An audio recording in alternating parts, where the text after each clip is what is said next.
There is big news tonight about an experimental treatment for breast cancer that has saved a woman's life. Dr. Jon LaPook calls it a game changer.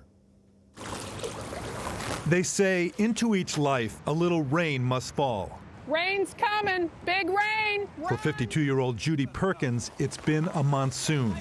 I had a mastectomy. I had all my lymph nodes out. 10 years later, 2013, I felt another lump on the same side, and this time it ended up being stage 4. So I entered the world of cancer patient, serious cancer patient. Despite hormonal and chemotherapy, by 2015, the cancer had spread to her chest and liver. I came to realize that I was going to die, and that's where my mind was. You know, I felt bad for my family, but I was grateful for the life I had had. But then she found Dr. Stephen Rosenberg at the National Institutes of Health. So we're looking at lymphocytes. He's a pioneer in harnessing the immune system to fight cancer. Genetic mutations in the cancer cell are the trigger causing those cells to grow out of control. Rosenberg's new approach is to find the few immune cells already in the body that can see those genetic mutations and multiply those cells into an army of cancer killers. And this is how you find the needle in the haystack, the one cell that can recognize the mutation. Exactly right. In a lab, Rosenberg's team grew those few immune cells into billions, then injected them into Perkins's bloodstream.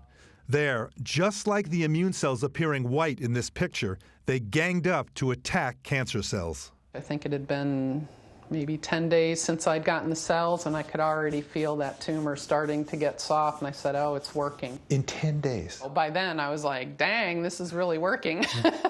Inside the liver are all of these tumor deposits that are rapidly growing. But as you can see, every one of these lesions has disappeared. 2.5 years later, Perkins has no evidence of cancer. Rosenberg believes the army of immune cells are still at work. Circulating in her body are large numbers of the cells we administered to her 2.5 years ago.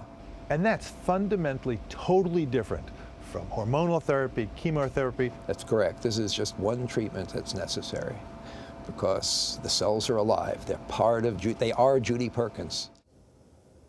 This type of immunotherapy is still in its infancy, but Judy's success could open the door to use this kind of treatment for other solid tumors in the lung, colon, and elsewhere. And this is separate good news, Jeff, from another study that found that about 65,000 women a year with early-stage breast cancer fueled by hormones could actually do just as well with hormone blockers alone. You said you've never seen anything like this. Blew me away. Remarkable. Jon LaPook, thanks.